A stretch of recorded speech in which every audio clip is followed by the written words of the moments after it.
une ville bruyante et animée, pleine de contrastes, vivait un homme nommé Karim.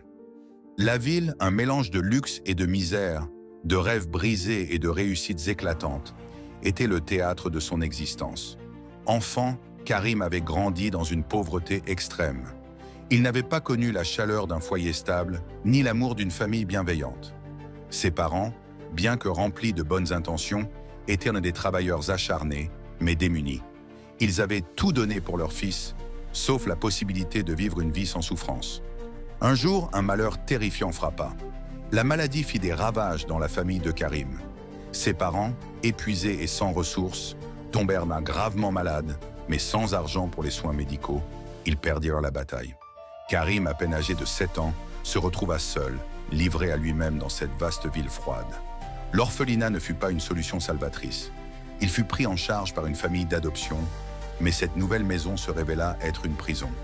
Au début, il espérait que sa vie allait s'améliorer. Mais très vite, il comprit que sa nouvelle famille, bien que plus riche, était plus cruelle que tout ce qu'il avait connu. Il lui faisait exécuter des travaux épuisants, réparer des tuyaux, transporter des charges lourdes, nettoyer des espaces immenses. La mère adoptive, une femme autoritaire et distante, ne lui offrait aucun réconfort. Chaque jour, Karim se levait à l'aube pour enchaîner des tâches harassantes, sous l'œil intransigeant de ses nouveaux parents. Mais ce qui était le plus douloureux, ce n'était pas les travaux durs. C'était l'indifférence qu'il lui portait. Il l'ignorait, ou pire encore, le réprimandait pour des erreurs qu'il n'avait pas commises. La chaleur d'un foyer familial, d'un sourire sincère, lui faisait cruellement défaut. Chaque soir, lorsqu'il s'endormait dans son petit lit au fond de la maison, il pleurait en silence, se demandant pourquoi il n'était pas digne de l'amour. Les années passèrent et Karim devint un jeune homme. À l'adolescence, il commença à nourrir des rêves. Il rêvait d'un avenir meilleur, loin de la douleur. Il trouvait du réconfort dans son travail à l'usine, où il rencontra Amina, une jeune femme gentille et pleine de vie, qu'il épousa. Ensemble, ils eurent une petite fille, Sarah, et Karim, pour la première fois de sa vie, sentit une lueur d'espoir. Mais sa famille adoptive, jalouse de son bonheur et de ses progrès, ne le laisserait pas aller aussi facilement. Un soir, alors qu'il était au travail, une nouvelle opportunité s'offrit à lui. Il reçut une promotion qui allait changer sa vie. Un poste plus important, un salaire plus élevé, et la possibilité de quitter enfin la famille adoptive. Mais ce qu'il ignorait, c'est que ceux qui avaient prétendu être ses parents ne le laisseraient jamais réaliser ses rêves. Ils avaient d'autres projets pour lui. La haine et la jalousie les dévoraient. Le jour où la nouvelle se répandit dans la maison, un poison silencieux fut glissé dans le dîner de sa femme et de sa fille. Il ne le voulait non pas. Il voulait que Karim échoue. Il voulait le briser. Le poison agissait rapidement.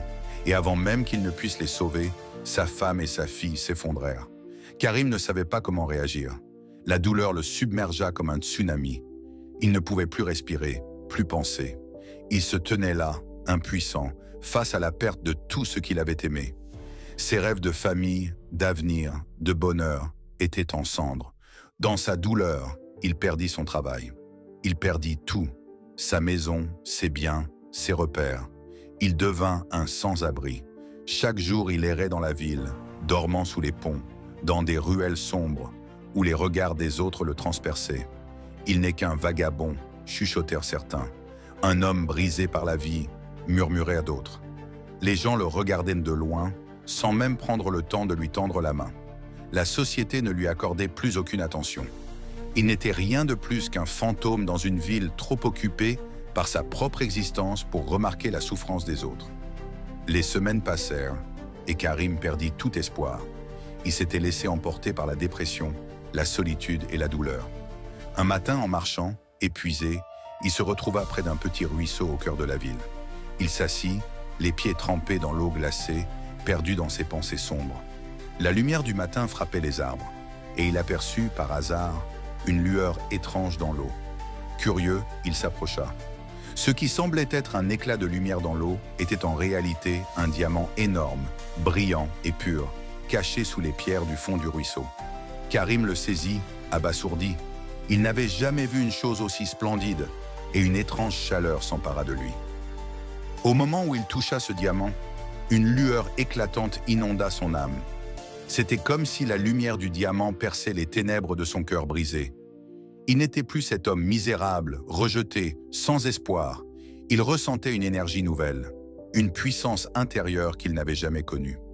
Ce diamant, bien plus qu'une simple pierre précieuse, représentait l'espoir, la résilience et le potentiel. Karim savait que cela allait changer sa vie, mais il ne voulait pas se laisser submerger par l'argent et la gloire. Il voulait une vie de sens. Cette lumière qui jaillissait du diamant n'était pas une simple brillance extérieure, mais un reflet de l'intérieur de son âme, de ses rêves, de son combat pour survivre et de sa quête de dignité. Dans les jours qui suivirent, Karim s'installa dans un petit appartement modeste, loin des luxueux hôtels et des tentations d'une vie de luxe. Il n'avait pas besoin de tout cela. Loin des regards curieux, il plongea dans des projets plus grands que lui. L'argent était désormais une ressource, un outil qu'il voulait utiliser pour quelque chose de plus grand, de plus profond. Il n'oublia jamais d'où il venait, ces rues froides et solitaires où il avait dormi pendant des mois, ces sourires ternis de ses frères et sœurs sans abri. Il savait que pour chaque personne qui avait perdu espoir, il pouvait offrir une lueur de lumière.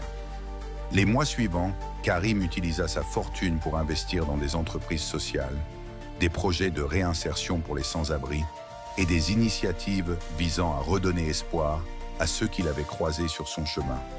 Mais ce n'était pas seulement une question d'argent. Karim s'impliquait personnellement, il rencontrait les gens, parlait avec eux, écoutait leurs histoires. Il leur offrait des formations, du travail, des opportunités pour reconstruire leur vie. Il comprenait plus que quiconque que les sans-abri n'étaient pas seulement des individus privés de toit, mais des êtres humains qui avaient perdu leur dignité, leur espoir et souvent leur foi en eux-mêmes. « Je crois en toi », disait-il souvent, avec une sincérité qui touchait le cœur de ceux qu'il rencontrait. « Je crois que chacun de nous a en lui la capacité de se relever, peu importe combien la vie nous a brisés. » Ces mots résonnaient dans l'âme des personnes qui écoutaient, car elles avaient souvent été rejetées par la société. Mais ici, dans l'espace que Karim leur offrait, elles étaient vues, écoutées et honorées. La transformation qu'il apportait dans la vie des autres ne venait pas seulement du travail qu'il leur offrait, mais aussi de la manière dont il les traitait, avec dignité et respect. Il n'était plus un homme seul, rejeté par la société. Il était devenu celui qui tendait la main à ceux qui en avaient besoin. Mais un jour, alors qu'il se promenait dans la rue, il aperçut dans une foule de passants indifférents la silhouette de sa mère adoptive. Le monde autour de lui semblait figé. Un étrange mélange d'émotions traversa son cœur. Un souffle de colère, une ombre de douleur, mais aussi une profonde tristesse, une immense compassion. Il la regarda sans précipitation et sans doute sans attente. Cette rencontre n'était pas ce qu'il avait imaginé pendant toutes ces années où il avait rêvé de la confronter, de lui faire payer ce qu'elle lui avait fait, de lui montrer à quel point sa vie avait été dévastée à cause de ses actes. Mais cette fois, il ne ressentit ni haine, ni colère, juste une profonde tristesse. La colère, il l'avait laissée derrière lui, tout comme la souffrance qu'elle avait provoquée. Il s'approche d'elle. Elle semblait plus âgée, plus fatiguée, avec des rides profondément marquées par les années et les regrets. Ses yeux, autrefois durs et froids, semblaient aujourd'hui remplir de remords. « Karim », murmura-t-elle, reconnaissant l'homme qu'il était devenu. Il y avait de la douleur dans sa voix, mais aussi une sorte de vulnérabilité qu'il n'avait jamais perçue chez elle. « Oui », répondit-il doucement, les émotions bousculant son cœur. « Je t'ai pardonné. Je ne suis plus celui que tu as connu. J'ai compris que la vie, aussi difficile soit-elle, m'a appris à grandir, à aimer et à donner. » Ces mots étaient pleins de sagesse, mais aussi d'une sérénité qu'il n'avait jamais eue. Il n'avait plus besoin de vengeance pour se sentir libre. Le pardon était sa véritable libération. Elle baissa les yeux, incapable de prononcer un mot, et Karim remarqua que ses mains tremblaient. Elle, l'ancienne maîtresse de la souffrance, semblait à présent une femme brisée, rongée par ses propres actions. Karim ne savait pas si elle se sentait coupable ou si elle cherchait juste à se racheter. Mais dans cette rencontre, il ne chercha pas à savoir. Ce n'était pas son fardeau à porter. Il s'éloigna d'elle sans animosité, mais avec une profonde conviction que la vraie richesse résidait dans ce qu'il avait donné aux autres et dans la paix qu'il avait trouvée en lui-même. Il avait trouvé son propre chemin sans avoir besoin de se perdre dans les décombres de ses anciennes relations. Le passé était derrière lui et il ne lui appartenait plus de juger qui que ce soit. Les jours passèrent et la vie de Karim se transforma encore plus. Il n'était plus cet enfant brisé par la souffrance. Il était devenu un homme capable de transformer la douleur en lumière. Le diamant qu'il avait trouvé ne brillait pas seulement dans ses mains, mais dans son cœur. Il avait vu ce diamant comme une opportunité, un symbole de tout ce qu'il avait traversé et aussi comme un catalyseur pour sa propre évolution. Il savait que la lumière de ce diamant ne le guiderait pas s'il ne cultivait pas une lumière intérieure encore plus grande. Il avait trouvé, dans l'adversité, le pouvoir de se réinventer et d'inspirer les autres à faire de même. Et c'est là, dans cette lumière intérieure, qu'il avait trouvé sa véritable richesse. La richesse de l'âme, la richesse de l'amour, la richesse de l'humanité. Il n'avait jamais été aussi riche qu'il l'était maintenant. Non pas à cause de l'argent, mais à cause de ce qu'il était devenu. À mesure que les années passaient, Karim devint un mentor, un leader respecté, un exemple de ce que l'on peut accomplir quand on choisit de ne pas se laisser définir par les épreuves de la vie, mais de se relever à chaque chute. Il dirigeait des programmes qui aidaient les jeunes à sortir de la pauvreté, à surmonter les épreuves et à croire en leur potentiel. Il offrait des bourses d'études, des emplois, mais plus encore, il leur donnait l'espoir qu'ils avaient perdu. Karim ne s'était jamais attendu à devenir une figure publique. Il n'avait pas cherché la gloire ou l'admiration. Il avait juste voulu créer un changement, même si ce changement commençait par un petit pas. Mais bientôt, les gens se pressaient pour le rencontrer, pour apprendre de lui, pour entendre son histoire. Il racontait toujours comment un petit diamant avait changé sa vie, mais il soulignait toujours que ce n'était pas la richesse matérielle qui comptait, mais la richesse de l'esprit et du cœur. Morale de l'histoire. La vraie richesse ne réside pas dans l'argent, mais dans notre capacité à surmonter les épreuves de la vie, à aimer malgré la douleur et à tendre la main à ceux qui en ont besoin. La lumière intérieure que l'on porte est celle qui éclaire le monde. Et en offrant notre lumière, nous découvrons que nous sommes tous connectés dans notre humanité partagée.